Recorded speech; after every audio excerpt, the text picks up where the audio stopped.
रानियों ने देखा कि ये कृष्ण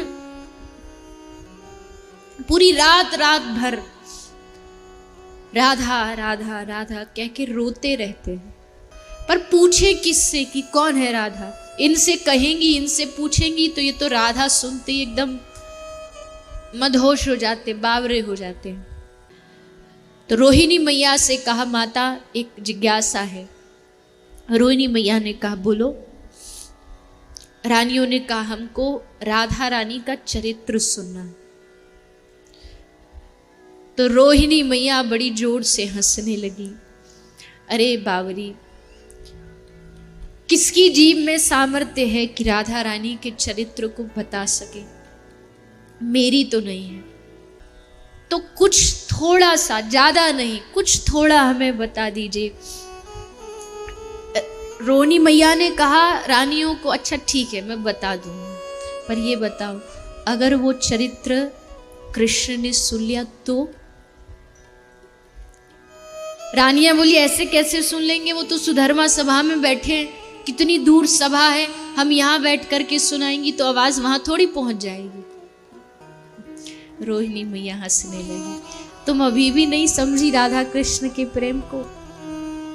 अभी भी तुम्हें लगता है कि वो कई कोसों दूर है तो वो सुन नहीं पाएगा? अरे एक मिश्री का डला चाहे कितनी भी दूर पड़ा हो, पर उसकी सुगंध महक पाकर के कोसों दूर से चींटियां भागी भागी आती। राधा नाम वो मिश्री का डला है जिसको सूंघ के राधा नाम सुन करके कृष्ण दौड़ा दौड़ा चला जाता, भागा भागा चला। रानियां बोली, नहीं नहीं नहीं, आपको सुनाना ही पड़ेगा, आपको सुनाना ही पड़ेगा, सुनाओ ना। हम बाहर दरवाजे पर पहरेदार खड़े कर दें। बोले, पहरेदारों से कृष्ण रुक जाएगा? किसी पहरेदार में है इतनी हिम्मत कृष्ण को रोक? बोले, हम कृष्ण की बहन को खड़ा कर देंगे, सुभद्रा खड़ी हो जाएगी, ये तो रोक के खड़ी हो जाएगी, भाई को मानना पड़ेगा बहन की बात। चलो ठीक है, सब बैठ गई, 16,108 रानी, बीच में माता रोहिणी बैठी, और तब शुरू हुआ श्री राधा चरितामृत।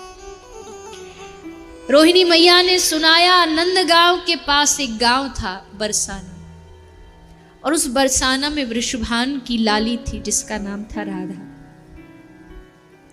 बस इधर राधा बोला ही कि सुधर्मा सभा में सिंहासन पर बैठे श्री कृष्ण के शरीर में मानो कोई विद्युत, कोई बिजली दौड़ उठी।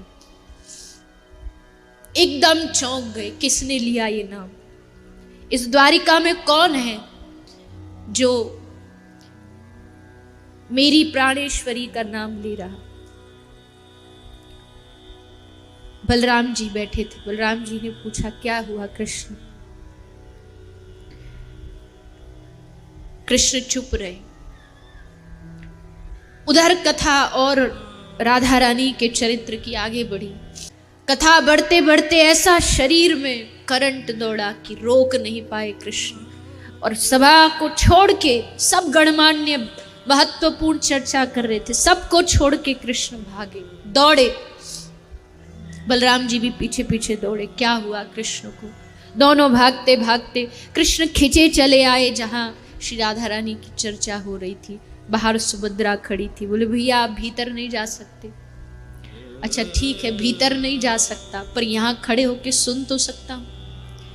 तू भी सुन। कितने बरस हो गए श्री राधा रानी के चरित्र को सुने हुए।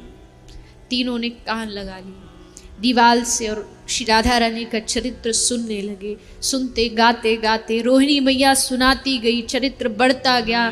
तीनों डूबते गए और डूबते डूबते डूबते देवर्षि नारद जी आए हैं द्वारिका में कृष्ण से मिलने, और जैसे मिलने के लिए आए दरवाजे पर देखा ये क्या हो रहा है। कृष्ण, बलभद्र, सुभद्रा तीनों का शरीर राधा रानी का चरित्र सुन करके धीरे धीरे पिघलने लगा। कोई कहे ऐसा कैसे हो सकता है? लोहा पिघल नहीं सकता, लेकिन अगर लोहे को गर्माहट दी जाए तो लोहा भी पिघल जाता है। प्रेम की जब वो सुंदर चर्चा होती है तो शरीर पिघल गया। कहां होगा दुनिया में ऐसा प्रेम? कहां होगा ऐसा चरित्र राधा रानी का कि शरीर ही तीनों का पिघल गया।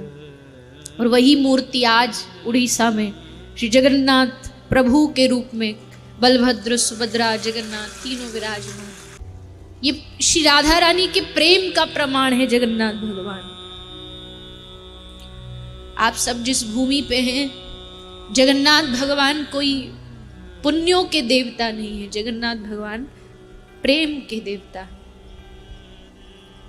भगवान ने इसलिए रूप धारण किया कि कलयुग के लोग आएंगे तो पूछेंगे तो एक बार कि ये अजीब सा विचित्र सा रूप कैसे, हाथ इतने से हैं, चरण, आंखें ऐसी बड़ी बड़ी विशाल नेत्र। तब ये कथा सुनाई जाएगी कि इसलिए श्री राधा रानी के प्रेम को सुन करके ये तीनों अपना आपा संभाल नहीं पाए।